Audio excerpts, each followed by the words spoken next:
Gustav woke up in the middle of a forest, surrounded by pitch darkness. Everything around was soaked with the stale smell of rotting earth and pine needles, and the cold, damp air clung to his face like sticky fear. At first, he couldn't remember how he had ended up here. A dream, or perhaps a nightmare. Fragments of memories floated in his mind, but there was nothing solid to hold on to except the terrifying feeling that he was not alone. Suddenly, he heard a noise like someone pushing through thick bushes, snagging on branches. His heart raced uncontrollably.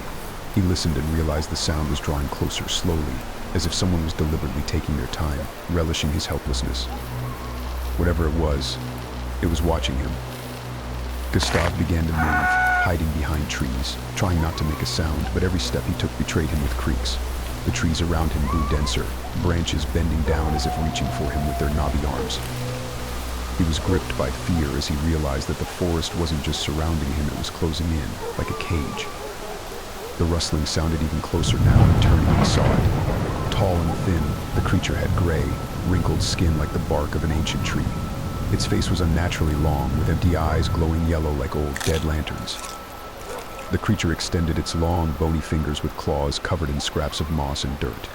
Cold fear seized him, and in horror, he sprinted blindly. The creature followed, and as he fled, the eerie forest changed around him, seemingly shifting with his every step.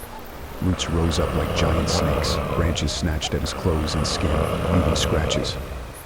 It felt like someone or something was hiding behind every tree, watching him with cold, empty eyes. Struggling through this nightmare, Gustav came upon an ancient, wide tree with sturdy branches, perfect for climbing. He grabbed the first branch and pulled himself up, forgetting everything except his terror. Once he was high enough, he risked a glance down.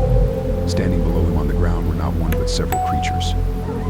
They stared at him, lips moving in a silent whisper that suddenly grew louder, as if intended only for him. Come down. Come down to us. The sound of their voices was like a foul wind, cold and damp. Suddenly, one of the creatures grasped the tree and began reaching up, swaying the branches as if the tree itself would soon topple. Gustav watched in horror as their mouths opened wide, snapping and clicking like broken scissors, ready to tear him to pieces.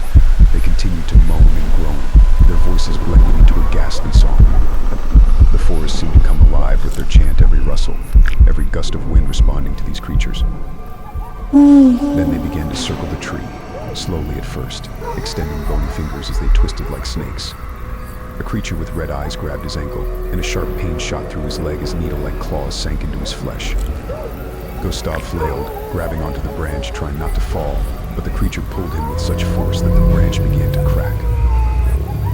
He managed to break free, kicking the creature away, momentarily safe on his branch, but only for a moment. The monsters, oblivious to pain, reached for him again, their jaws snapping with a vicious hunger. There was something in each of them that was inhuman, ancient, twisted like the very night itself. Turning, he suddenly noticed a faint light through the trees. It was his only chance. Summoning all his courage, Gustav leaped from the tree and ran toward it, without looking back. The forest, as if enraged, began to shift. Roots rose, trying to trip him, but he ran without stopping. His breath grew ragged, his heart pounding as if it would explode. When he finally broke into the light, the forest behind him suddenly fell silent. Looking back, he saw the creature standing at the edge of the trees, illuminated by pale moonlight. They no longer attempted to follow, but their eyes, glowing with dark fire, watched him with such malice that he felt chilled even at this distance. Realizing he was safe, Gustav headed toward the village, but he knew in his soul that the forest would haunt him, that the creature's whispers and songs would stay with him forever.